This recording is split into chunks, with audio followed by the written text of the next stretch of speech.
No,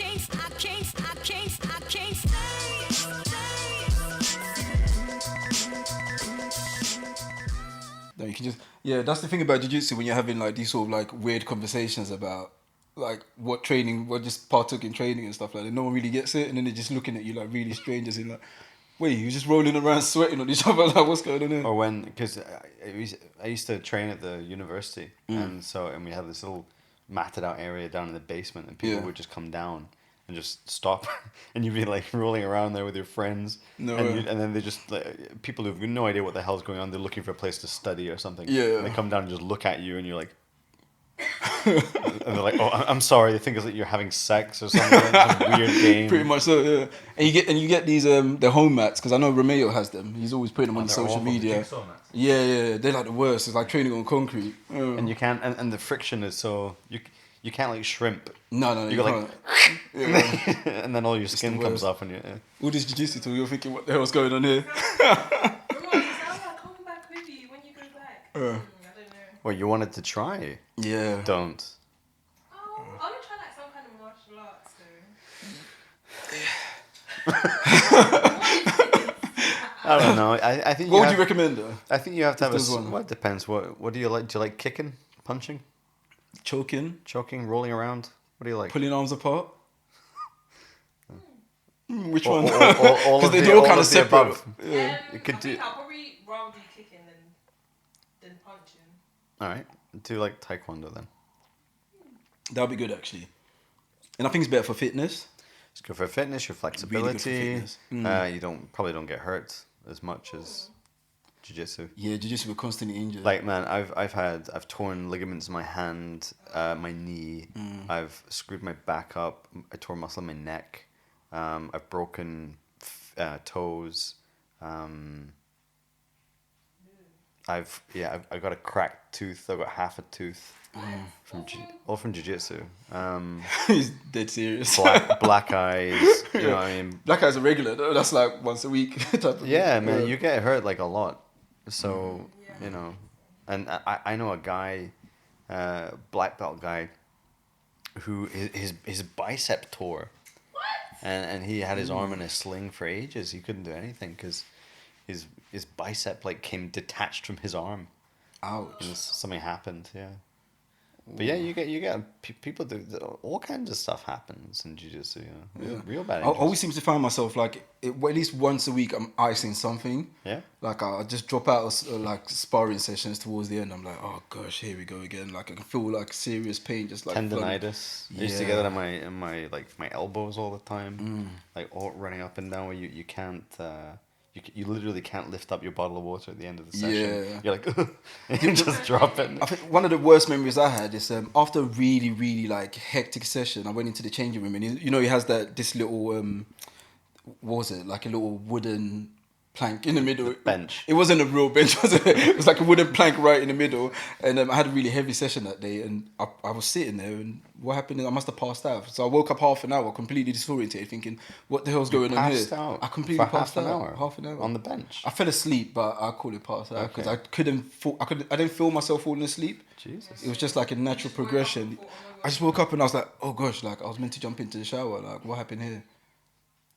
All the lights were off. Everyone's gone home. No, I think there was like people in the shower and stuff. There was still people hanging around, but it was just like such a weird experience.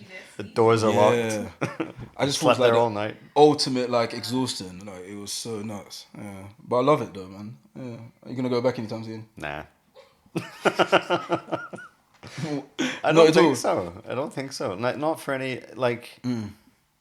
For one, I don't have any time. So, I teach full time, and I'm doing. I've got to do my PhD corrections and write 2 papers for publication by the end of the year. Oh wow! One's due 2 weeks ago, and shut up. And one is you better get cracking. One is due in December, and my PhD, like the whole thing, is due next March. And I teach. I mean, I'm at work from 8 o'clock until 6, 7 at night. I take work home. I do stuff over the weekends. So like for me to, pay 80, 90, £100 a month to go to for a club that I might go once a week, it's just not worth But it. do you feel completely satisfied though with like the level that you reached? Because No. that's my issue. 'Cause No, of course not. Yeah. But I mean, now I'm like, I drink and I'm overweight and I You're not struggle. overweight, I struggle overweight. getting out of bed. No, I checked on my BMI.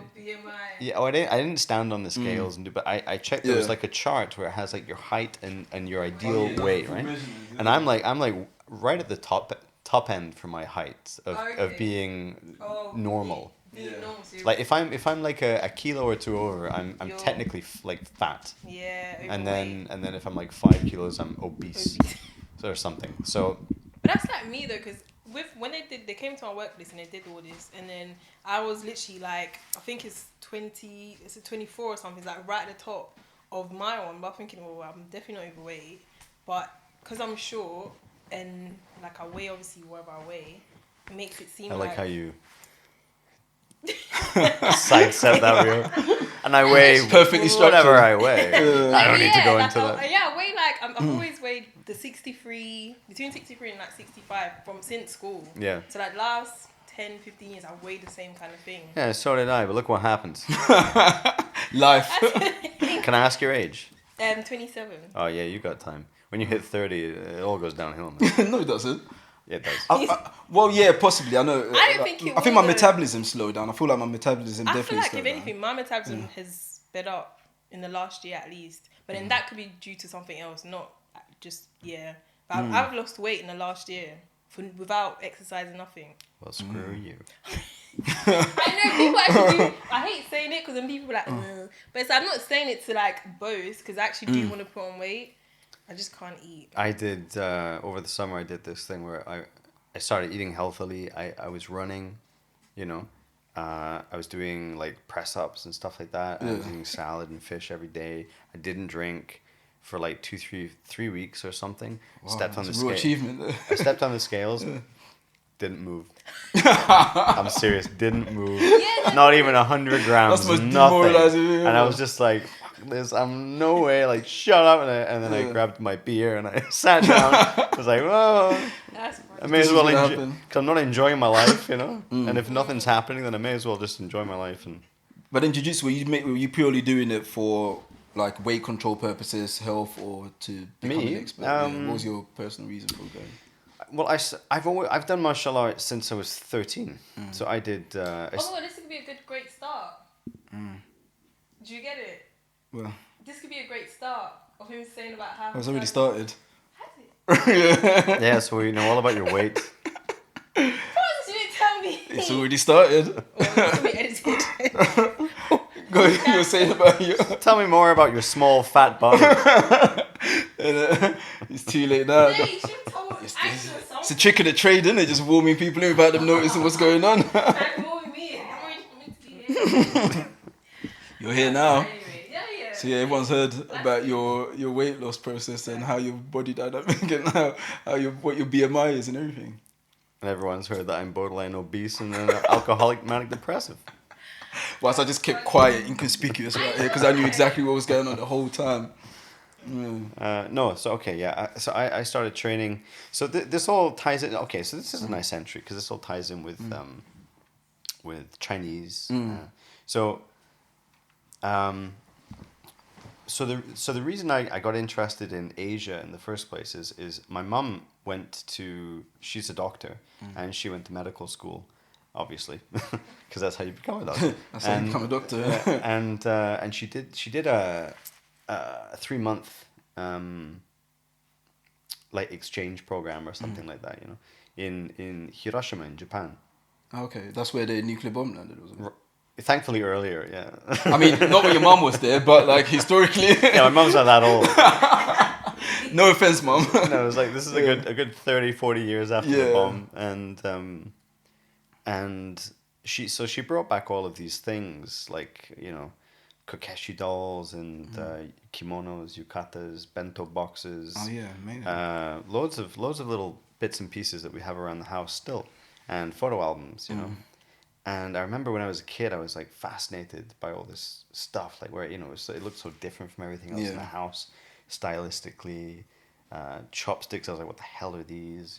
And I just remember, and I used to look through her photo albums, and there were pictures of temples, and her with Japanese people, and they looked so different from us, and I was fascinated, and so I was interested in Asia ever since I was a tiny. Was he in kid. Scotland at this time though? So I grew up in Newcastle and Sheffield. So my Okay. father's family from Scotland, and my mother's actually from New Cross.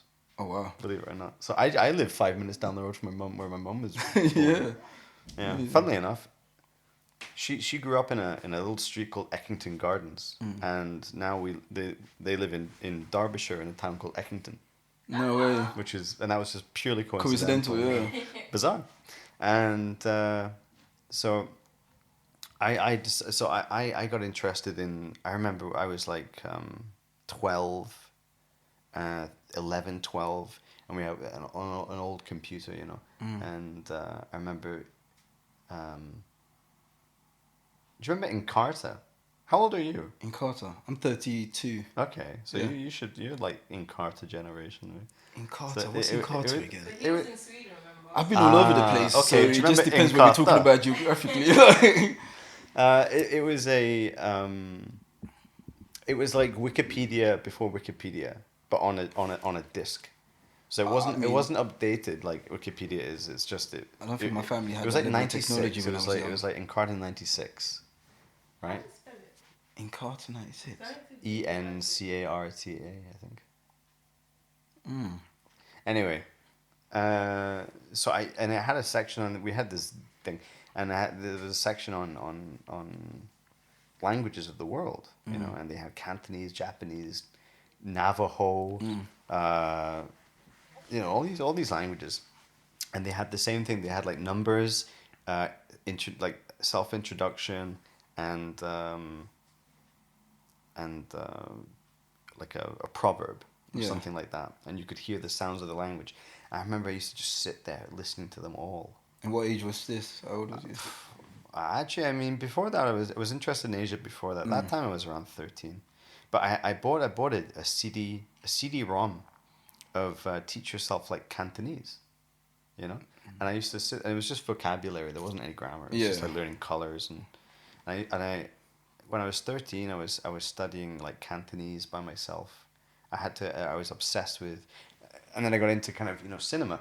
Yeah. And then I was really into Jackie Chan movies and Bruce Lee films. I was obsessed with Bruce Lee and Jackie Chan.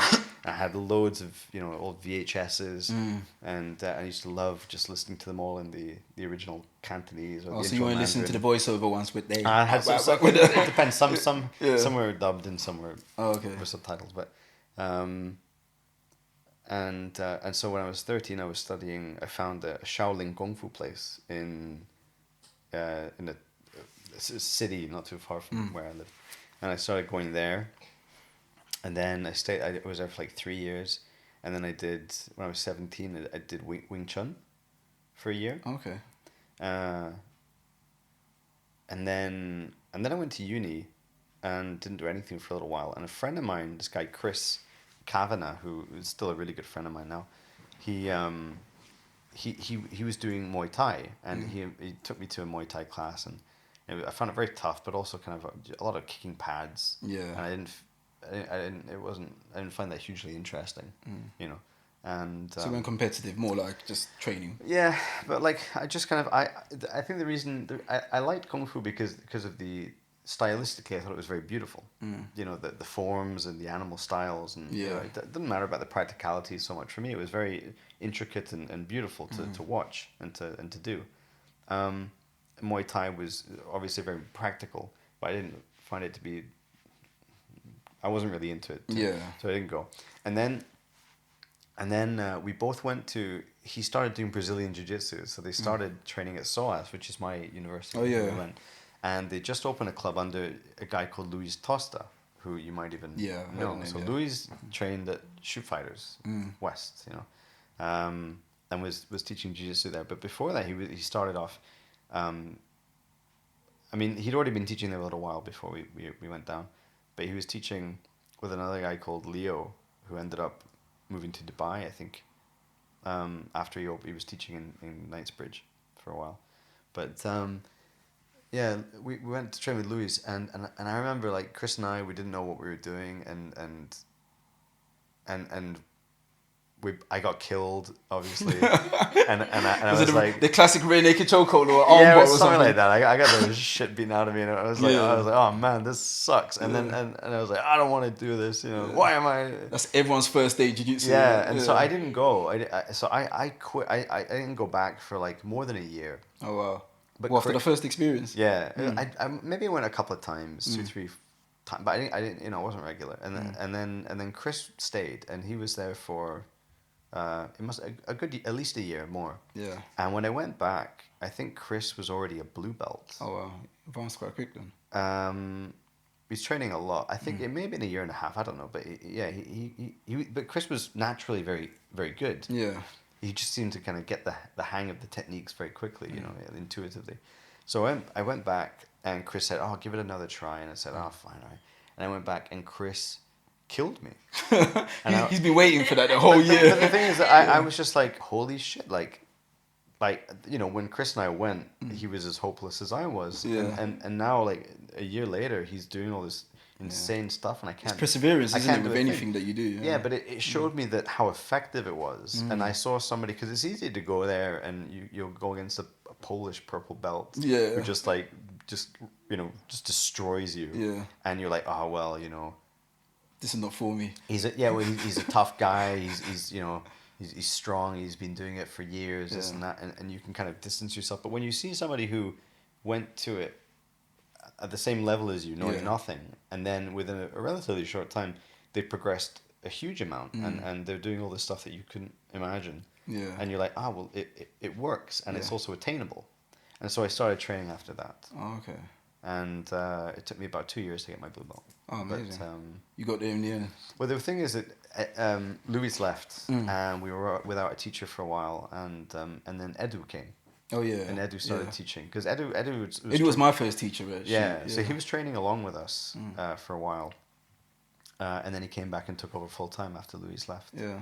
I think Louis got offered a job at Shoot Fighters and went there. Oh, okay. Edu. So your love for martial arts, does that tie in line with your love for linguistics and what you ended up getting into? Well, certainly, academic side? certainly my love of Asia and China in particular. Yeah. So when I was doing martial art like kung fu and stuff, I was very interested in Chinese culture and language, and all I ever wanted to do, ever since I was a kid, like if somebody, I had ideas, I want to be an actor, I want to be a. Everyone wants to be a superhero. You want to be a something, or a sports star. I want to be Blade. I want to be a stuntman in a Jackie Chan movie, whatever. Right? One thing that I always wanted to do that I just said I'm going to do is to learn Chinese. That was like the only thing I wanted to do, really. And I remember I found out that SOAS was like the place to go for Mandarin. And I ordered a prospectus from the university, they post it out to you. And I remember like pulling through this prospectus for years. I mean, it was weathered, battered, because I've been looking at it so much. I 3 years before I went to university, I already planned all my options of which year. Oh, wow.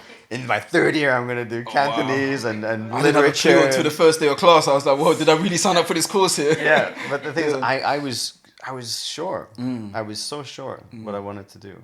But then I did it. I went to SOAS and I did Chinese. But before that, though, before you continue the story, so before you went to SOAS and done Chinese, did you have any? Had you already practiced the language? Like, were you already rehearsed in the language, or you knew nothing whatsoever? When I was growing up, no, because there were no. Well, as far as I was aware, there were no I was a kid, so I couldn't do a language exchange with somebody. Yeah. And there were no Chinese people where I lived. So you didn't speak a word of the language before university. But when I was 18, yes. So when I was 18, I did after my A levels, I did a gap year in China. Oh, okay. So I went to teach English in Guangxi, which is in the south. Guangxi. Guangxi. Yeah. So you have Hong Kong. Just north of Hong Kong is Guangdong, and the Dong means Guang is literally a kind of wide or expansive or something, and Dong is east. Oh, okay. So and Guangxi is wide, expansive Wide west. expansive west, yeah. So I was there, and in the capital, a place called Nanning was the capital. It was a university, on a university campus, outside the capital in the countryside. It was very nice, and there was a middle school attached to the university, and I taught there for 6 months. Oh, so So I mean, I picked up Mandarin while I was there, not really well, but yeah. I could I could order food, and I could. So that basic have a conversation, very basic conversation, like how what your day's been like, but nothing super So complicated. now, how does that change once you get into SOAS? What's the journey from SOAS? Well, I couldn't read or write. Oh, okay. So the biggest problem with learning Mandarin is there are two main problems. One is the tones. Okay, so in Chinese you have 4 tones, and they change the meaning of the word. And every single word has a tone. So, for example, like say you're learning Italian, it's not enough to, in Italian it's enough to know that tavolo is table. Yeah. But in Chinese, it's 桌子, right? But it's not 桌子 or 桌子 or 桌子, it's 桌子. So the sound has to be. So you have to know Yeah. the tone, but that's for every single word. So without the tone, does that change the meaning of the word completely? So, Yeah. Okay. Yeah. So if I mispronounce, how do you call So the table okay, again? so 桌子 because it's got the zi, it could Yeah. be generally it's table, but I mean the classic example is you take the word ma, ma, right? Ma. Yeah. So if you have a flat tone, ma, Ma. yeah, this kind of like Ma, ma, yeah, right? yeah. That means mother. Yeah. Okay. If it rises, ma, Oh, okay. that is hemp. Oh wow. So there's. That's two very different. Very right. Yeah. If you go You've gone down, left if now, you go yeah. down and up the third tone, it goes ma. That's a horse. Oh wow. And if it's ma, like a falling tone, Yeah. that is like a verb to scold somebody. Oh wow. So, That's funny. and every single word has a tone. So it's like for us, it's difficult to not only remember all the tones, but then as you get more fluent to, when you're speaking quickly, every single word Yeah. has to have the It has to have a perfect tone. Yeah. right. Yeah. So So it's that- almost like rhyming in sync. yeah. Yeah. I mean, it's not that difficult once you get used to it, but like conceptually, when you don't speak a tonal language, it's like, oh my god, you know. Are there any other languages like that? Or is it just Yeah, tonal languages exist in Africa. There's a lot of African languages that are tonal. Yeah, I think tree's probably one of them. We don't realise what it is. Could be. Certain Yeah. I mean, things I you say. personally, I'm not really familiar with the languages of Africa, so I Yeah. can't say which ones are which. But I know that they exist. Large groups of languages in Africa are tonal languages, and loads of languages in Asia. For example, all of the Chinese languages. I mean, the Chinese language family, the Semitic languages are tonal. Thai, Vietnamese, Oh, yeah. Cambodian, I think. Yeah. Oh. So well, how did your course in SOAS improve your written, and what course did you do in particular? Well, I mean, my first year I did. Your first year is mainly, it's heavily based on grammar and writing. So writing takes a long time, and by the end of the first year, I could write about 1,000 characters. Oh wow. But you're learning about 50 per week, Yeah. something like that, which is quite a lot. But These are then- memorized as well. So yeah, but I mean, if you break the thing is, a character is like it's broken down into certain components that have meaning, semantic meaning, Yeah. and a lot of these components reoccur in semantic fields. So, for example, there's like 3 little dots, and that little component means water. And so you always, most likely you see it in words like wave, drop, tear, Yeah. rain. All relating to water. Or anything relating to the semantic field of water will have the same kind of component. And then there's one fire, and that's related to verbs like to cook, to steam, to roast, to grill, you know. So like a lot of the characters you can break down into parts that are, it makes it a lot easier to understand. There's a real logic to it. We think of it as just kind of scribbles, but actually it's very logical. Yeah. And very smart, sophisticated writing wow. system. And how did your course sort of like take its take its direction, going from learning a language to now going into preservation of language? Was that like a conscious decision you made, or was that based on the actual course itself? No. So they were two very different things. Oh, two very different things. Okay. So that was your postgraduate, right? It was just my PhD.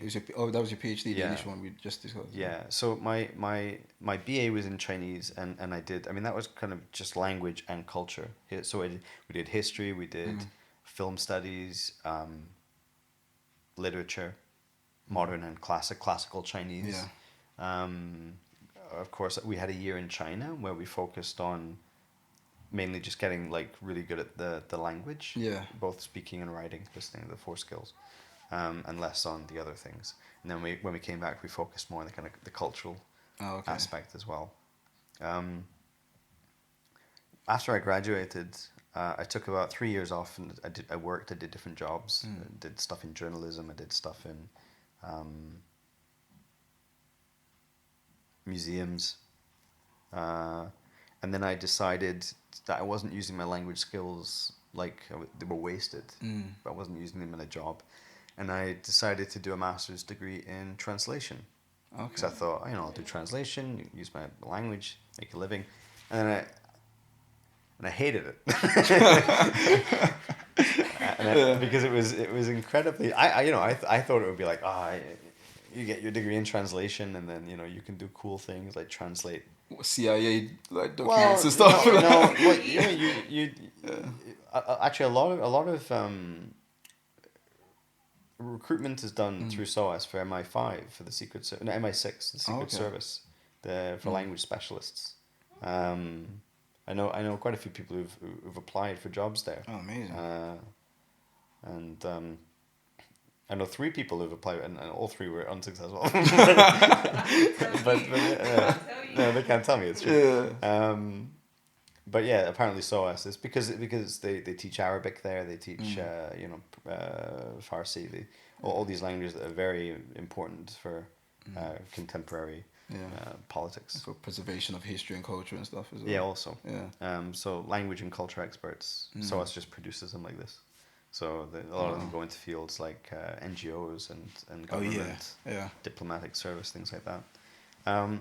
Yeah, I know. So I didn't do that. I didn't go down that route. But I did translation, and after that, I did a little bit of translation work. But things a lot of it is stuff like I was translating and proofreading like chemical patents. Okay. And technical manuals. Things that were just unbelievably dull. Yeah. And who was this for though? Companies. But the thing is that like now like most people don't. Some people are employed. It used to be the case that you were employed like in-house for a company, and it's rarely the case now. Everything is done via agencies. So freelance work. So you apply for an agency, they have you on record. They send out a group email saying, we need this job done, this amount of words. This is the payment. We need it by this deadline. Who can take the job? And if you want the job, you email back quickly. I'll take it. Yeah. And then so you got a whole bunch of linguistic experts just there. But then you open it and you're like, oh shit, why did I say? Yeah. So I did that for a little while, and I really disliked it. And I thought, this is a long story of me getting to what I'm doing, but I remember my mum. So this is partly anyway. I was working in jobs, and I wasn't happy. I wasn't satisfied with what I was doing. Did that thing go down? Yeah, it doesn't matter. Nah, it's absolutely fine. It still picks up. So. Yeah, and I'll adjust it anyway. But yeah, go on, keep talking. It's fine, don't. Okay. And so my mum's a doctor, as I said, but she always wanted to be an archaeologist, and she loves history. And I remember asking her once, like, if you loved history so much, why didn't you do archaeology? Why did you decide on medicine? And she said because she thought it was a selfish decision. And she said that she thought her life would have been better. Her time would have been better invested in helping other people. Oh, okay. And that really resonated with me when she said that, because at that time I hadn't been doing anything with my life. Everything that I'd been doing was for selfish reasons. Well, not selfish, but I do it because I'm interested. Yeah. You know. Making money. Well, I wasn't making any money. But the thing is, I've never been motivated by money, but mainly probably because I came from a, I'd say a relatively middle class family where we weren't rich by any means, but we weren't poor. Yeah. And so money for me was never like a real issue. And so I was motivated by other things, by interests, which isn't necessarily a bad thing. Definitely. But it does mean that I'm quite poor now.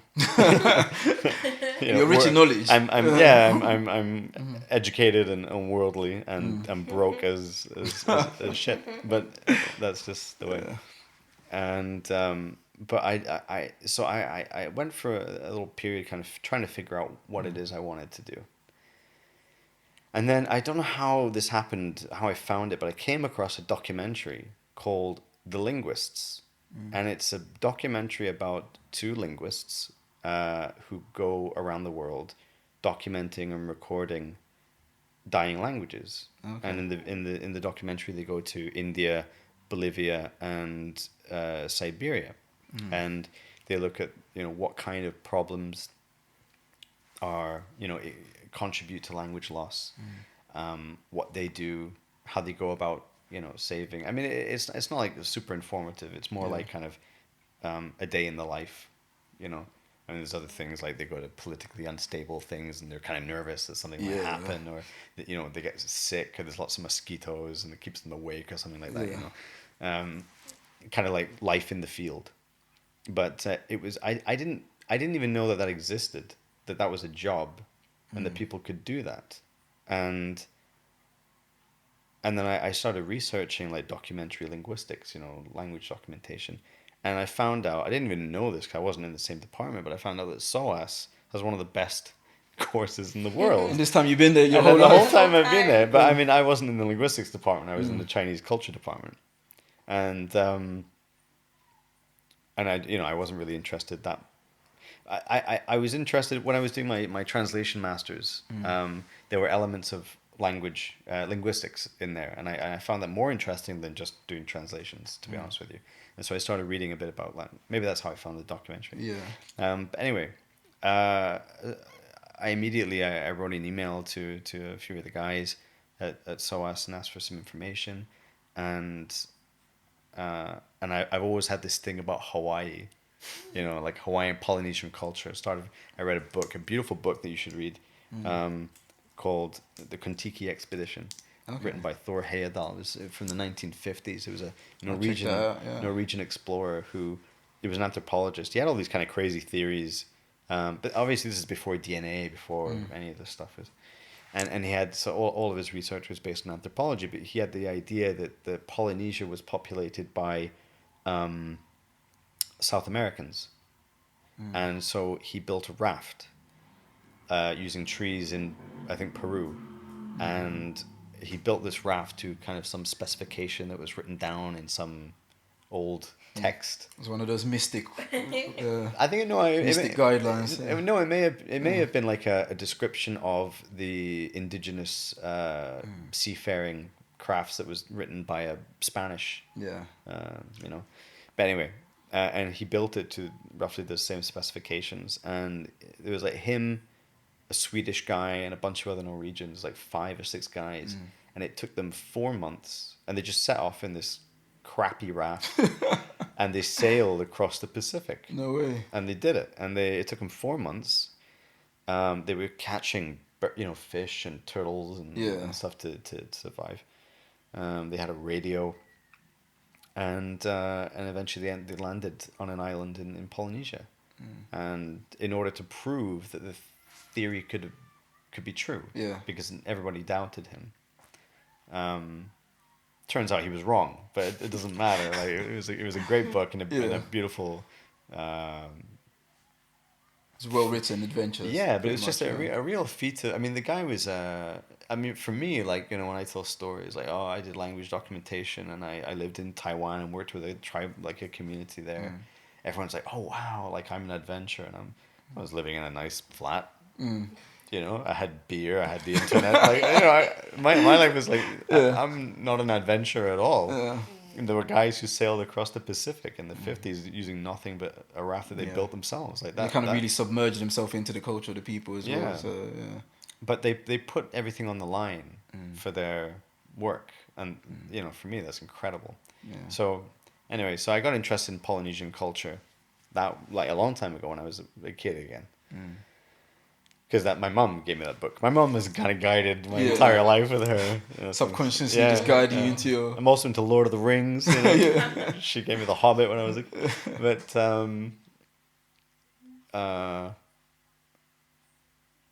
what was I saying? So you're getting into... so Polynesian. So I wanted to do language documentation. And I didn't know, like, you know, what languages I should study or what needed to be done, and I started doing some research into Polynesian languages because I was interested in them, and I read that all of the ancestral languages of Polynesia, or the ancestors of Polynesia, all originated in Taiwan. Oh. The whole Austronesian family, which is one of the largest linguistic families in the world, is 2,000 plus languages.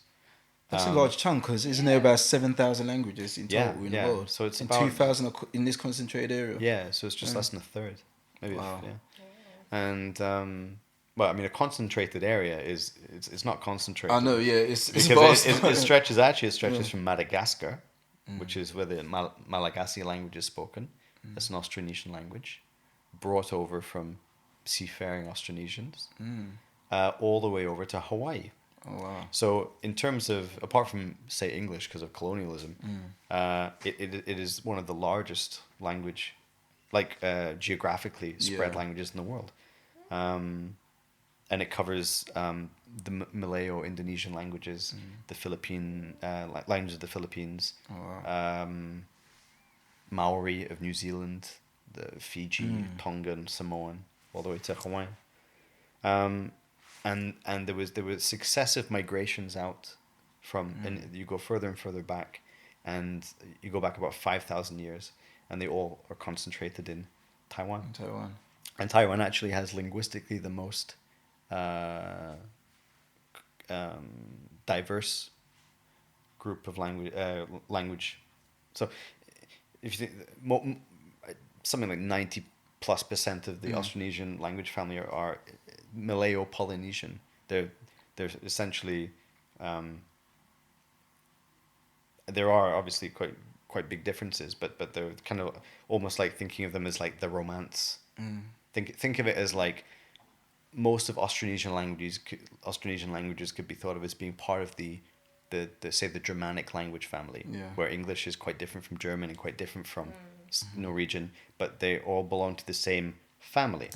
But then you go back to Taiwan and you have the Indo-European family, where you have all the Celtic branch, families, or the Romance languages, the whatever, they're all on this little island. So the linguistic diversity on this one island is much greater than exists from Hawaii to Madagascar. But what causes that though? Is that part of like colonialism? Is that part of? No, I mean these are my natural migrations. It's like evolution kind of thing. Well, it's just like a group of people decide that their resources are running out here, so they get on a seafaring canoe, and they go out and they find another island. Yeah. And then they stay there, and then they expand, and then later on one family decides to move on, and I mean this is just the way it was. Yeah. Just as we left Africa as humans and ended up all over the world, the same thing happened. It was just done by boat, but it wasn't colonialism. It was just because this is like way before any of this stuff. It was just a natural migration patterns. Yeah. Because I know with most languages now. Particularly in Africa, it's all majority of it is down to colonialism and splitting up the country into various sectors, and that creates different dialects and languages. But is there a major difference in? Well, I know there's a difference between dialects and languages, but when dealing with the Taiwanese, is that the right pronunciation for them? Taiwanese. Yeah. Yeah. When dealing with them, is it completely different languages or is it dialects? and tonality? Like, were they Well, classified as actually, so completely? they're not tonal. They're not tonal Yeah. languages because they're not Chinese. They're not, yeah. They're, So would they be they're- classified as completely different languages? All these 2,000. So it's complicated. I mean, they're like, I mean, you're not only just talking about different languages, but different language families within Taiwan. Yeah. So, for example, one of the largest languages in Taiwan is called Amis, or they call it Bangza in their language. But Amis is, we think of it as like, oh, I speak Amis, but there's no such thing as you speak Amis. You speak Northern Amis. You speak Sakizaya, which is the language I worked on, which is more closely related to Northern Amis, but very unrelated to, not unrelated, but it's a lot less related to other branches of Amis. And then you have Central Amis, Coastal Amis, and Southern Amis. So you have 5 dialects within the Amis Within the Amis, language. So within the Amis language family, it would be more correct to say. And then that's just one group. And then you have the Atayal, and they have the same thing, I mean, the thing is, you're talking like it's a small island, but it's very mountainous. Yeah. And you have a lot of isolation over thousands of years, which is where languages generally become similar when there's a lot of contact and a lot of borrowing. When languages are isolated, that's where you get divergences over time. Which is why if you look at historical linguistics, you see that languages are more diversified the further back you go, because there was less and less contact between peoples. Oh, okay. Now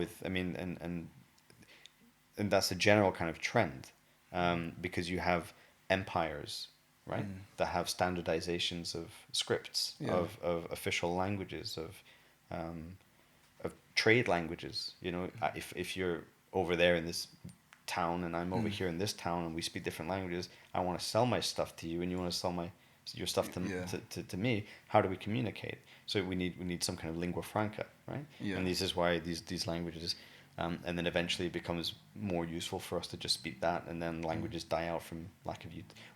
What determines the dominant language, though? Is that down to like? Well, it's really complicated. It's down to a lot of factors. So some it might just be down to like that. It might just be down to kind of utility.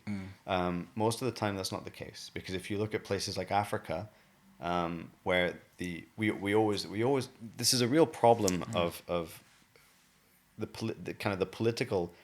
A lot of it comes from misunderstanding. So we have in the UK, we have Scottish Gaelic, Irish, Welsh, Cornish to an extent, and Manx as well.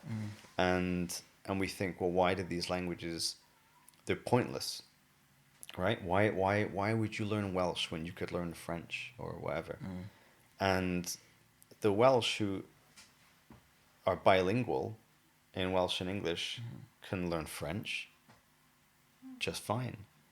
And they can also become completely fluent in English and have their own language and their own culture. So why do you have to abandon one language for another? Yeah. Why can't you just have both? Yeah. And most countries do have what they call diglossic communities, where Africans are famous for being able to speak about 5 languages. Like maybe their mother and their father come from 2 different tribes. Yeah. They speak one language with their father, one with their mother, and then they have one that they use in the local community, like Swahili, like the wider language, and then they learn English in school. English, yeah. Or French, or both. Yeah. So most Africans speak 3-4 languages. It's really common. That's kind of like That is very common. Right. Yeah. I can literally, I speak English. I learned that from school. Yeah. My parents are from 2 different parts of the country, so I can understand one part of it, which is a different language. Like Ghana, it's like a different language to the Akan, Tree or Fancy, which I can speak and understand. So yeah, like you're right, and it's so weird because we can be in a room together, and it just switches naturally. Like code switching is very common. Like Ghana, and then I would just switch to speak to my mum in Fancy because that's what I speak to her in. I can never speak to her in another language apart from what So we speak, that's a different branch of like social linguistics. They look at code switching and about how languages are often in people who are multilingual are kind of confined to certain domains. Yeah. So like you might have maybe you feel comfortable only talking about a specific thing in that language. That's very true. Or languages of Yeah. like the kitchen because cooking is an integral part of lots of culture. Maybe if your mother's Italian, you know, Yeah. and Italian cooking is pretty complex and lots of different, you know, maybe your mother would be comfortable talking about cooking and certain things in Italian, but then they could switch to English when talking about how was your day at school or Yeah, whatever. and one thing I find particularly in the Ghanaian culture that I'm from is when you're trying to emphasize a point, it sounds better saying in your language. It carries a harsher tone as well. So as a child growing up, if your parents are telling you off in English, be like, oh yeah, stop doing that, by the way, John. It's harder to take them serious. But the moment they flip the language, The fear sets in. the fear it sounds. So I don't know, is that something innately built in us, or it's just our recognition of that being like the mother tone? Because some words sound extremely harsh. Like there's particular swear words that I physically can't find myself saying in my language. Yeah. But in English, it can freely flow from the tongue. Right. So where does that come from? Well, I mean, things like swearing, like some things have a lot of, for example, like in Italian, my girlfriend, she swears a lot. Hi, Julia. she's Sending it straight to her. no, but she swears a lot. Like there's a word in Italian, cazzo, which literally means dick. But she uses it like punctuation. Right? So she'll say like, you know, oh, it's really hot today, cazzo, or something like, you know. And for them it's kind of like, I can swear. Yeah, of It's course you kinda, can. It's like, for them it's like saying like fucking hell, it's hot. Yeah. Right? But they can't, she finds it really difficult to blaspheme. Oh, okay. So she'd never take, so sometimes she'll say like Jesus Christ sometimes. Yeah. But there are certain words or phrases in Italian that uses God and pig. And pig. Yeah. And they call it's like the translation would be pig God. Okay. And it's just like an exclamation. But it's considered really rude. Even though I can imagine, considering there's a highly Catholic right, so this is the point: well, is that language and culture are intricately linked, and so you might find certain words in your mother tongue difficult to say because there's a whole cultural taboo most definitely linked to them. Yeah. Whereas in English, well, either we're unaware of it, or you know, I mean, I'm not a Christian, so I can just say like. I can blaspheme all day and not Well, blink. I'll be slightly more cautious to blaspheme, but right. potentially it does happen. Yes, but yeah. for the same reasons, because there's a cultural connotation for you that is there. That's right. Yeah. So that answers that question. I suppose. And then now, I mean, I'm still trying to understand a bit more about like the importance of preservation and how you kind of got into that lane. So like the preservation of languages. Yeah, I veered off topic there. So no, that's fine. when I said that my mum instilled in me this idea of needing to do something that she felt was beneficial to others, something meaningful. Yeah. I realized that that's what I had been missing in my professional life, is that, you know, I'd done some bits and pieces of journalism that I enjoyed, but I was writing about things that really weren't that important, about holidays and music and travel and stuff like that. Music is very important, though. And travel. Conceptually, yes, but like just like, you know, writing about this band that released a single doesn't matter. But then I'd always been interested in languages, and that was something that I wanted to stick with because I had a real passion there. But I felt that at the time I didn't really want to go into teaching. Look how life turns out. But I wanted to do. I didn't want to translate technical manuals, you know, anymore. And I wanted to do something that I felt that really mattered, that made a difference, like to a community or to somebody. Yeah. And then when I found this thing about language documentation, it was like the stars had aligned. I started talking about Austronesian. That was the reason I got onto Taiwanese languages was because it was like at the crossing point of my love for an interest in Polynesian cultures and languages and my background in Chinese, because in Taiwan obviously they speak Mandarin. Yeah. So I thought, well, this is perfect. You know, I can satisfy both of these kind of intellectual curiosities that I have. But the reason I chose to do that was because I could use language and linguistics. I could be mentally stimulated while at the same time helping a community to keep their culture and their language alive. And for me, that was a huge turning point in my life. Like that revelation that I could do that. Was it more so the language or the culture, or they intricately interlinked, whereby you can't? Yeah, I mean, I don't think you can separate the two. I mean, I'm not going to lie and say that I knew everything about the culture or the language of the people that I was. Yeah. I mean, it was just kind of like the reason I got onto studying that particular community and language there was really on the recommendation of a professor. I just had an idea about the region. But you know, for me, the beauty is in exploring and getting to know that. So after I kind of landed there and set up shop, it was like, you know, every day I was learning something new about the community, about their history, their language, and it was fascinating. Yeah. You know, So when you landed there, was the aim to help the locals preserve their language, and if so, like, what was the measures taken? Like, what were you practically doing to help them do this? So it depends on the. It's complicated because one you need permission. Okay. And Is that governmental permission or tribal? tribal. It's always tribal. I mean, it depends because sometimes the government, there are restrictions, like say in China, Russia, where minorities are quite restricted. Yeah. There are government restrictions that, you know, can certainly play a role in whether or not you can or cannot go to the community. And, you know, in Taiwan, it's very free. So, you know, a lot of the time it's about the community, whether or not they want to keep their language alive, because some don't.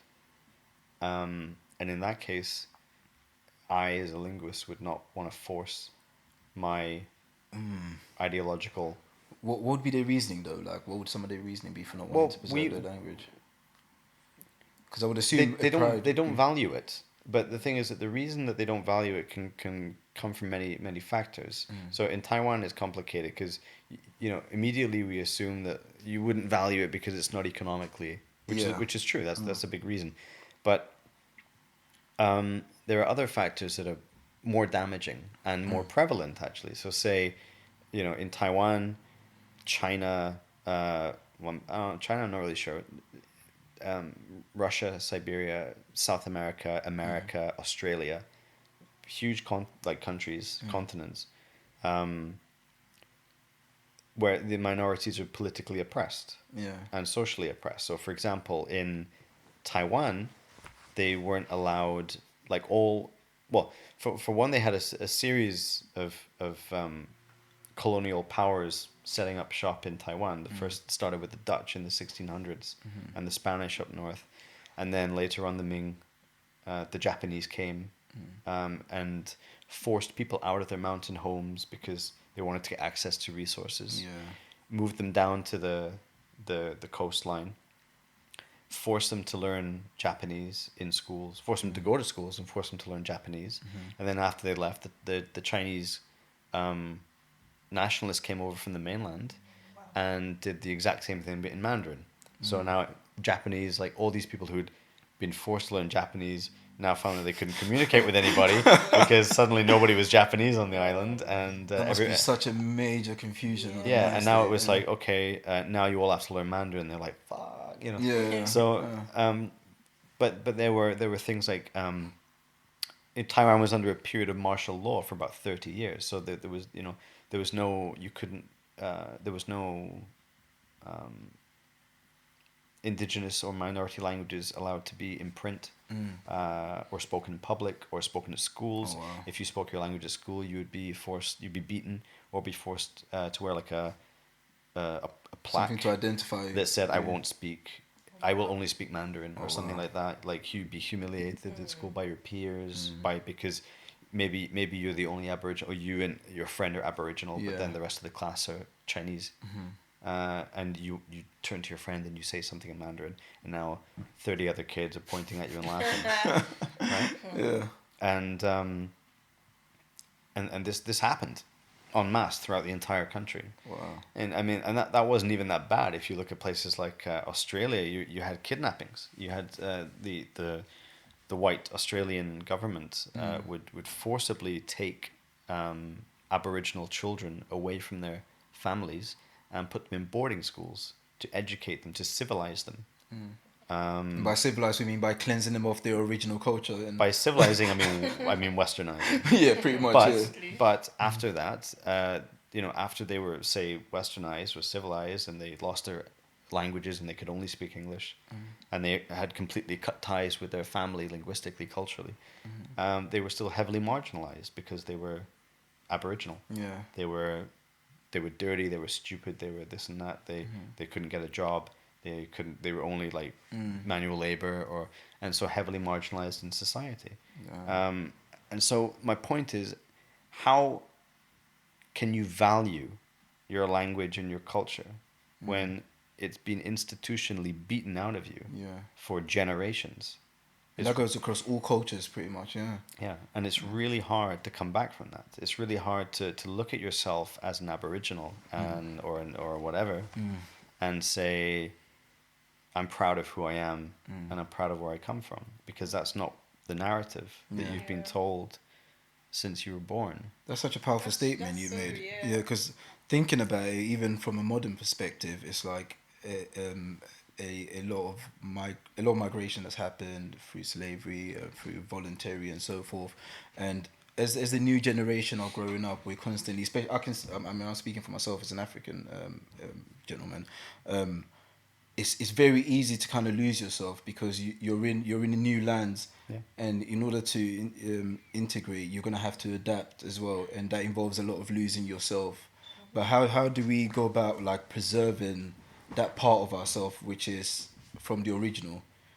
You see what I mean? Yeah. How do we actively go about preserving this? Like, what are some of the steps we can take? Yeah, I realize that I don't answer your questions. I know you really don't. You just drift off because what I'm trying to do here, I'm trying to because obviously a major part of this podcast is for me to. I'm not avoiding your question. I know you're not avoiding it. My brain works like this. Yeah, no, I completely understand. Yeah, because I mean, a major part of the podcast is for me to get a greater understanding and to try and get answers for particular questions. No, especially the questions don't have to be they don't have to be exact or they don't have to be perfect, but just to try and get some idea. I will answer your question. Go on. So that's what we're after now. Yeah. So there are many things that we. So do you want from a linguist perspective or in general societal? Both. Okay. Because I think they're both quite intricately like aligned and very important to understand how to best go about preserving both. As a linguist, the first step that we do, once we've made ties with the community,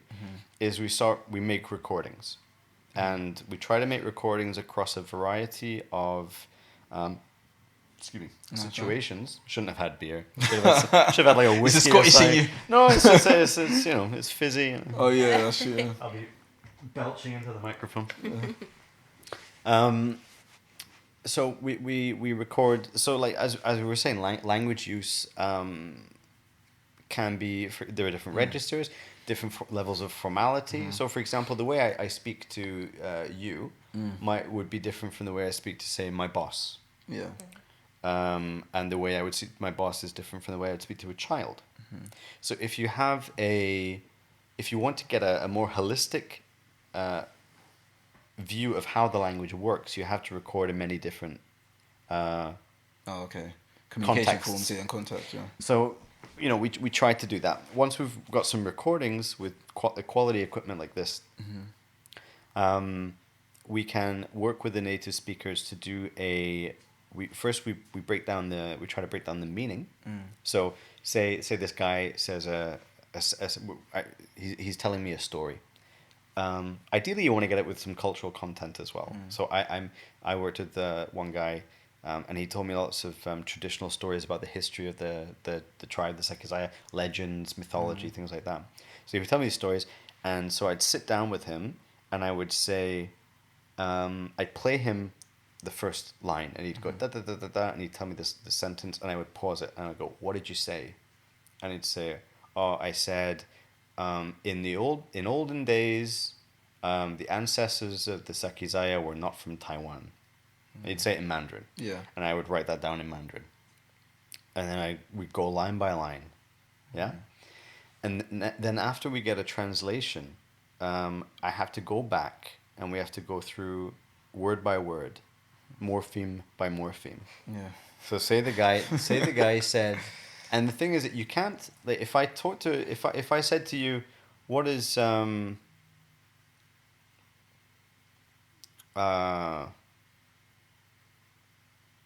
uninteresting mean? And you would say, oh, it means it's you don't like it because you think it's boring. Yeah. And okay, I know the meaning.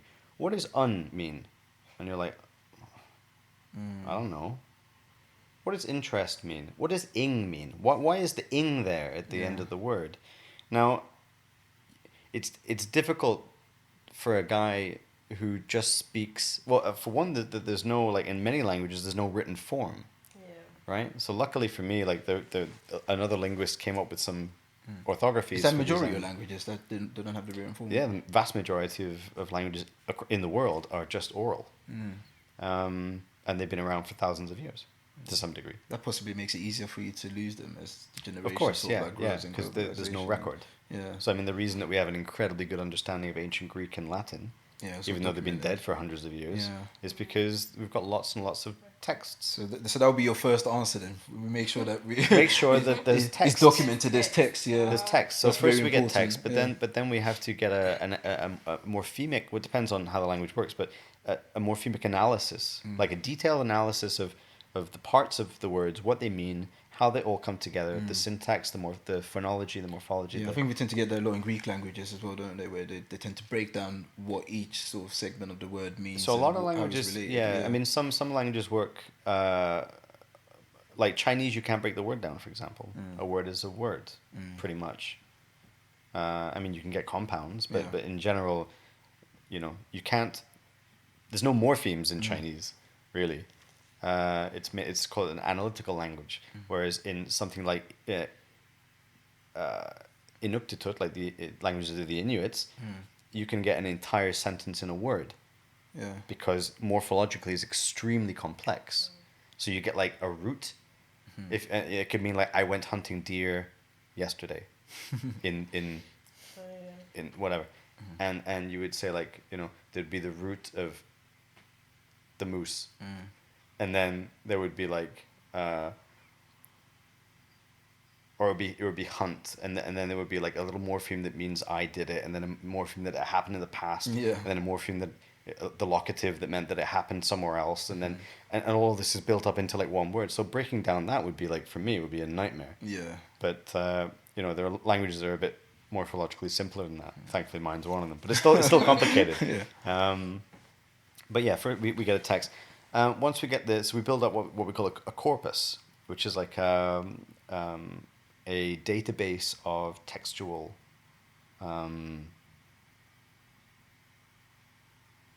data, a database of text that we can then have on file, so we know roughly how the language, and then from the data we can extrapolate rules. Yeah.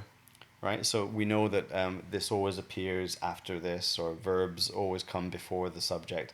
So, and then we come up with the grammar rules. We write a grammar book. Yeah. Which is what I did partly. Does that mean you're restructuring the language structure for them, or are you not trying to make sense? No, you're not restructuring. You're describing how it is. Yeah. So you're not changing anything. It's just you're looking at what they've told you, and you from the data that you have, you try to come up with and there are like tests that you can do. So say I didn't speak English and I was interviewing you, and you said the word I jumped up and down, and I go, okay, what is jump? And you make the movement that you're jumping, and I go, okay, so what is this ed? And you go, it means it happened in the past. And I go, okay, right. So this ed means a past. I see. And then I would say, so how would you say, like, sing, like I sing yesterday, and you go, oh, I sang, and then we go, oh shit. Like, why not sing? Yeah. Yeah, okay. Right? Yeah. So I'd have to do a series of tests because I couldn't in English I couldn't say, okay, you add ed and then you got the past tense. Yeah. Because there are many examples where that's not the case. And so we have to do a series of tests. Once we think we've got a rule, we do a series of tests. If the tests are pretty good, then we say we've got a rule. Yeah. And that goes down in the book. Tick. If we don't have a rule, then we have to do more analysis. We have to come up with more examples, and then eventually we figure out maybe some categories of verbs you can only do this, and other categories, maybe verbs of motion, or verbs that you can do for a long period of time, because all languages work differently. Yeah. So it gets really complicated. But anyway, once we've got a grammar book, then we can, and maybe a dictionary, then we can start to produce resources, educational resources. We can, if I know how the language works, then I can teach it to you. Teach it, yeah. They can't teach it to me necessarily because they can't tell me why something is the way it is. That's why you They've need. never really documented it, have they? No, because they've never had to. Mm-hmm. I mean, you can ask any English person, well, why is it jumped and not and why is it sung or sang and not singed? Yeah, the rules. I couldn't tell you. But a linguist could through careful analysis. Yeah. So that's our job. We collect the data, we analyze it, we come up with rules, we say that this is the way the language is. And now that we have this, how can we put this into a format where we can start to teach it to people? And that's where I find the interesting work also comes in. Like I started off doing language documentation, but now that I'm teaching, I find kind of developing resources to make something accessible and informative. It must be such a is really interesting. It must be such an interesting and strange experience having to. So you're one documenting, putting together these rules for language, and then you're teaching the indigenous people their own language. How does that work out? Well, the thing is that you're not teaching. I mean, you're not teaching them the language, but you've now put in a structure whereby But you can... I wouldn't be teaching, say, I know what you're saying. I wouldn't be teaching the native speakers their language. I would be teaching their kids and their grandkids. Yeah, But I wouldn't be teaching them. I would be helping to develop resources so that native speakers could teach. Yeah. So I wouldn't be doing the teaching myself. But it's because most people under the age of 50 don't speak Sakizaya, for example, the language I worked on. But it doesn't mean that they don't want to, like a lot of them do. But they don't have the resources. There's no book. If you want to learn French, man, you've got to Waterstones. I'll download an app. Yeah. You've got Duolingo. You can buy a dictionary. If you want to learn Sakizaya, you're screwed because there's nothing there. Now there's a little bit, but there's almost nothing. Excuse me, almost nothing. In some languages, there's absolutely nothing. Yeah. And so we have to first. I mean, it's a long process. First to do record, detailed analysis, extrapolate the rules, and then develop resources. And then what kind of resources? What is? Everyone says a dictionary, but that might not be the best thing. Maybe I got a load of useless words that nobody gives. I mean, if you had a dictionary of English, maybe a bunch of words you don't even know. But then I could give you you could read a dictionary. It doesn't mean you know how to speak the language. No. How do you put it all together? Put it together, yeah. Where's it's the structuring of languages, isn't it? So it's more storytelling, wouldn't it be? Because I mean, when it comes to reading, I feel like when I'm trying to learn a language, it's more storytelling. So reading illustrations whereby I have the literature along with it that explains what's happening. Yeah, if that makes sense. So like kiddie books. Well, kiddie books are great because, yes, for one, you have the text and the picture. Yeah. Right, you have a visual aid, but also that's great because it gets the kids when they're young, and that's when language learning is easiest. Yeah. Most effective is when they're kids and they're absorbed, because kids they're sponges. Yeah. You say anything for me it'll take forever. Because the reason I find that important is because I want to preserve my language within my own family. So ideally, when I do have kids, I want my kids to be able to speak my language. But if you speak your language at home. To your kid, if you speak your language as a first language, your kids will speak it. Yeah. You don't need if you are a fluent speaker, your kids don't need books. Of course, it helps. It's nice to read bedtime stories, but the problem in say in Taiwan is like, say I'm a 15-year-old kid or even younger. My parents are 30, 40 years old. They don't speak it. Yeah. Right? Only their grandparents who are 70, 80, 90 don't even years live in old. the house, really, And they yeah. don't live there. And Yeah. that's a big problem. Why? Because of economics. Mm. Because urban migration. Because these guys live down the coast where the mountains are. And there's no... the land is not good for development. If you look at a map of Taiwan, it's basically split in half, with the west side completely flat like a plateau, where all of the major cities are, right up to the top to Taipei. And if you look at the right, it's mountains and almost no cities. There's like one. It's 100,000. Hualien, where I live, there's 100,000 people. Oh, wow. It's a town. It's not a city. It's a city. It's a small city. Another question. So, in terms of kids picking up a language, how often would you have to be speaking your native language to them in order for that to sink in? So, does it have to be Every day? Every day? Yeah. So, does it have to be a regular thing? So, when they come back from school, I'm hitting them with a Ghanaian dialect straight away. Yeah. When you say Ghanaian dialect, it's interesting that you class it as a dialect and not a language. I wonder why that is. There's various dialects within the Ghanaian language, but I speak Tree, which is the dialect of Akan. of Akan people. Yeah. So it's weird because where he's from, he speaks. So you know how you said that it's like one language, but it's grouped in different little subgroups that have the different dialects. So our one's the same, where our one's Akan. So we'll say that we'll say we speak. No one really says Akan anymore, but Akan is the name of the language. Yeah. But then most people say they speak Tree. Tree. Yeah. Or Fanti. So I speak Fanti because that's my dialect I know of Akan. Yeah. And he speaks Tree because that's the dialect that he knows of Akan. So if you speak your respective dialects to each other, you can understand. But then in certain words, he may not understand. In certain words, I definitely don't understand. Okay. But we'll get That's the interesting, because there are, for example, you mentioned earlier about the difference between a dialect and a language, and that's essentially a political issue. Yeah. From a linguistics perspective, it's simple. It's like there are degrees of. It's really about mutual, the ability to understand. So, say, I mean, you speak Swedish.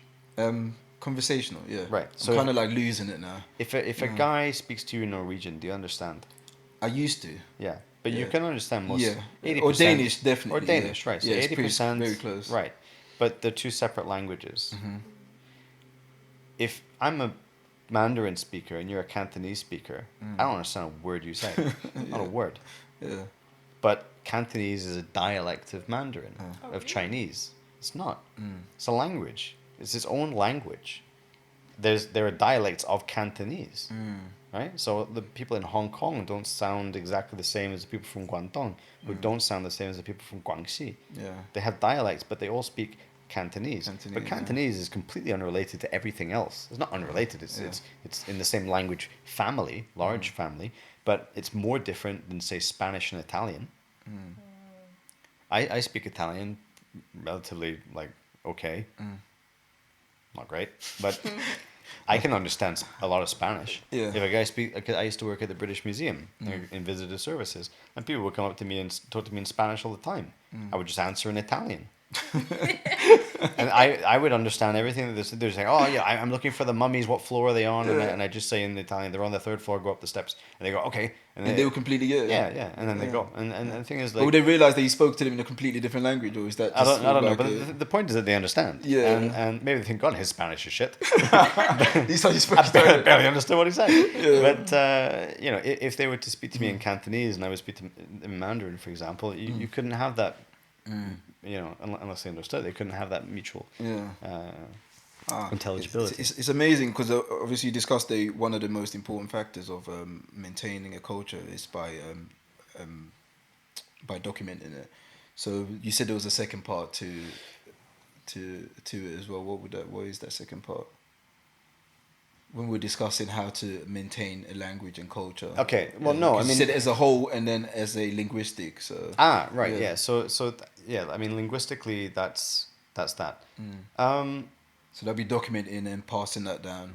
And So why Are you interested in other languages? I am, yeah. For example?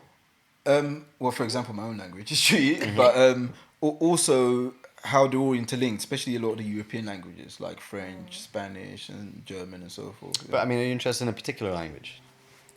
I'm interested in French. Right. So let's talk to you. So you're interested in French. Yeah. Why? Like what interests you in French, and why? What would you do in order to learn it? Well, I took French.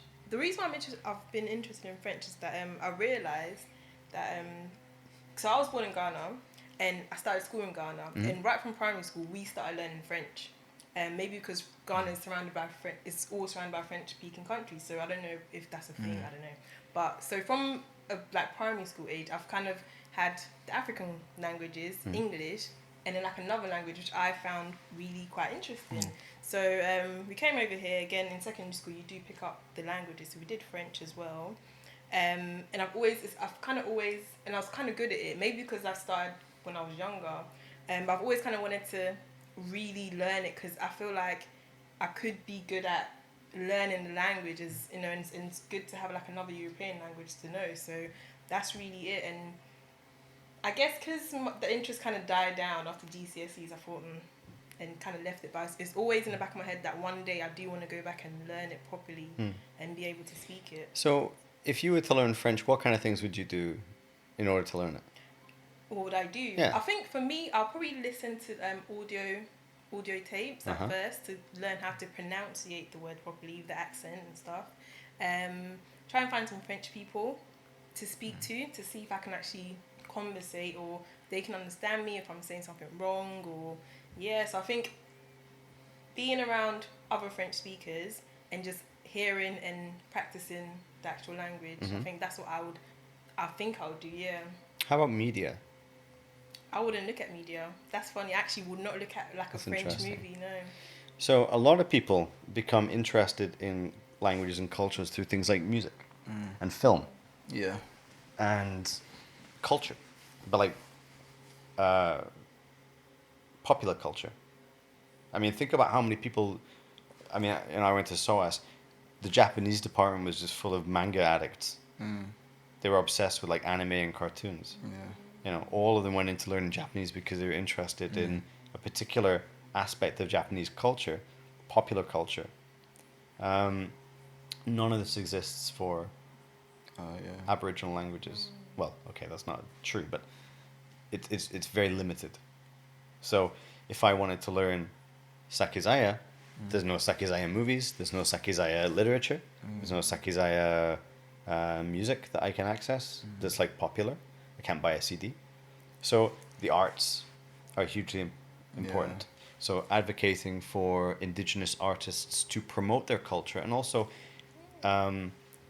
it's prestige raising. Like when we were talking earlier about how can you find pride in your culture when it's being when it's heavily marginalized and almost banished in the public eye. You do it by changing the public opinion. And a lot of that comes from, I mean, you know, loads of people get interested in culture through Korean dramas are hugely popular now. Everyone wants to learn Korean because Korean dramas are... I was going to ask you about Korea, actually. When I saw I was going to ask you about that. Yeah, things like that, like investing in the arts, promoting Indigenous music, and I mean that's hugely influential and overlooked. I think music is a huge one, especially when it comes to like the African culture, because our music scene is so big and it's becoming so popular now. Yeah. There's a new release of life and pride into African culture, and particularly West African culture. It's very accessible. I mean, definitely. Things like music can traverse. You don't have to be African to enjoy African music. You definitely don't. You know, because I mean, growing up in London in secondary school, in sort of like the late 90s. Try to get the dates right. There was a bit of a taboo in terms of being an African. So there wasn't much pride in Africa because of what you said, media. Yeah. And that plays such a huge the part. Media portrayal. Media portrayal. You turn on the TV, everything you see about Africa is about starvation and disease. And kids with flies on their noses and so forth. Right, yeah. And in nowadays currently is that the scope is completely changed.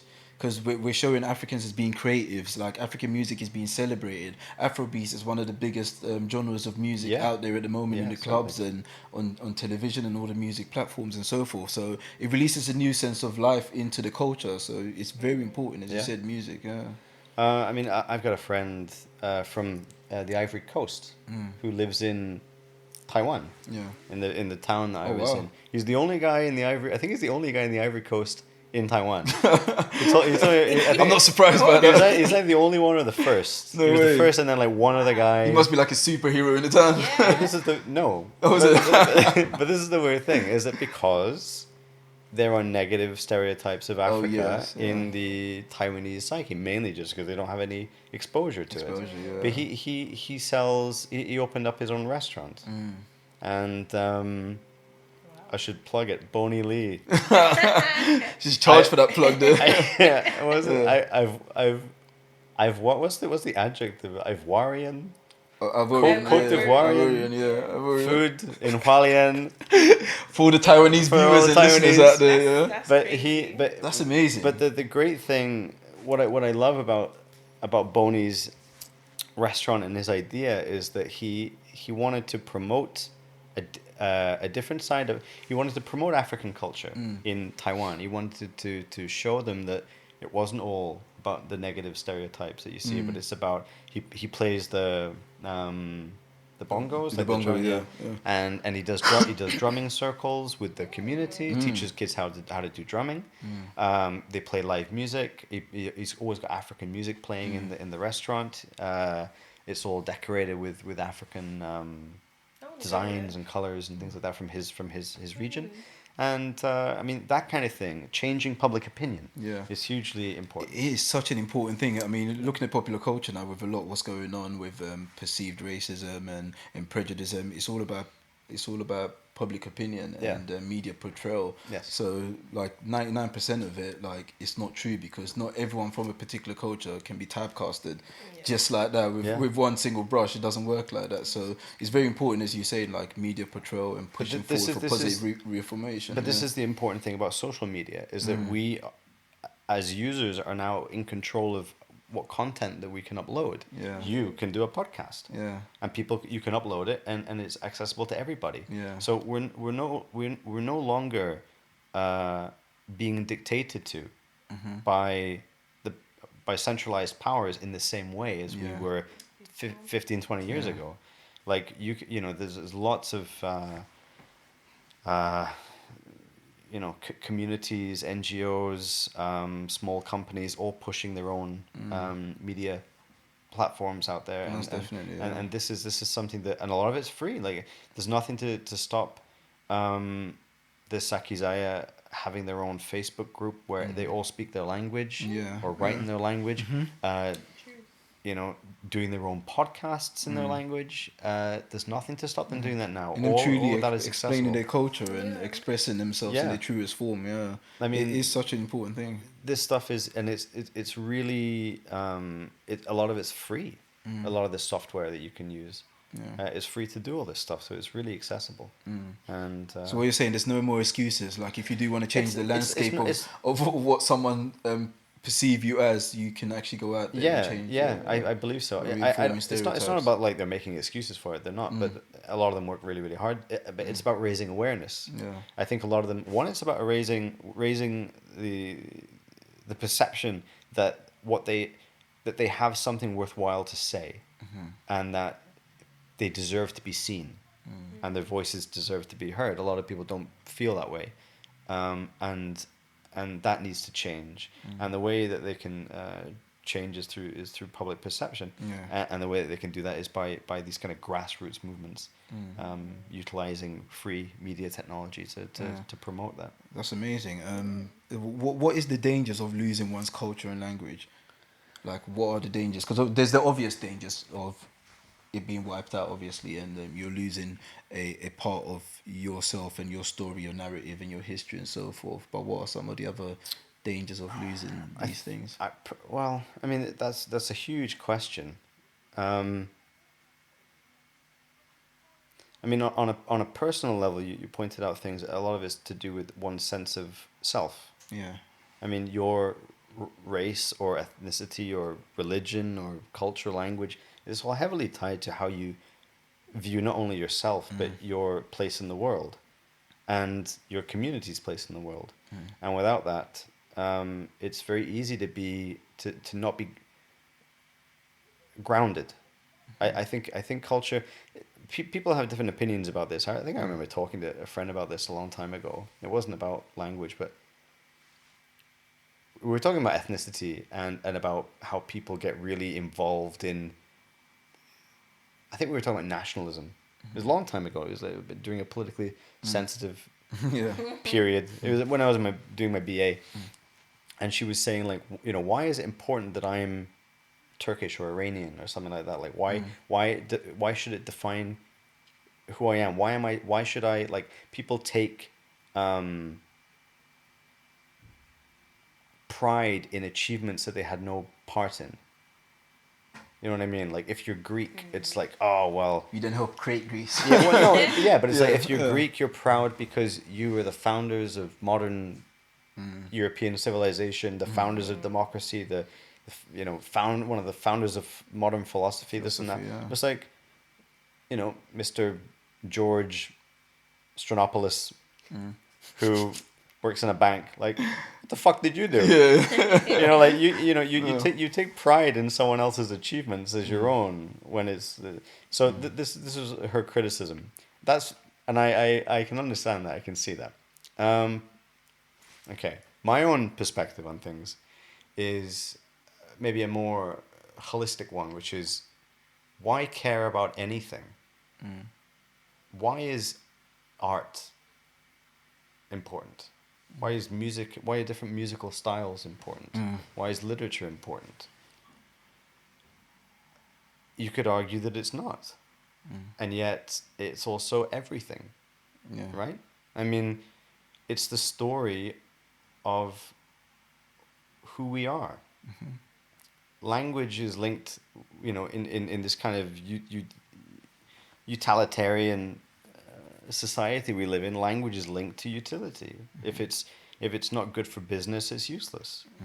Language is the first. We think of art as the truest form of expression, or music as a true form. Language is the truest form of expression because it's the first. The way that I express anything to you is by vocalizing, or if you're sign language, if you're a signer, by signing it. But it's language that is the first way that we are able to truly explain how we feel about anything. And then there are also cultural codes that help shape that. And these have long histories.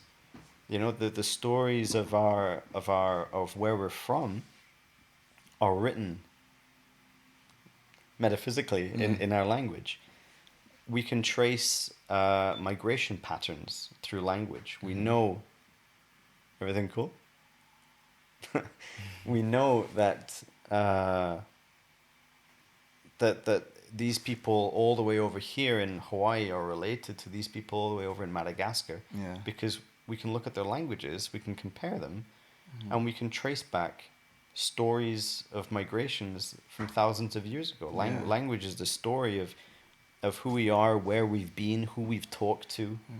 I mean, just for kind of history's sake, I mean, it's remarkably important. Yeah, because when you look at history, there wasn't. I mean, for a long period of time, we didn't have visuals, did we?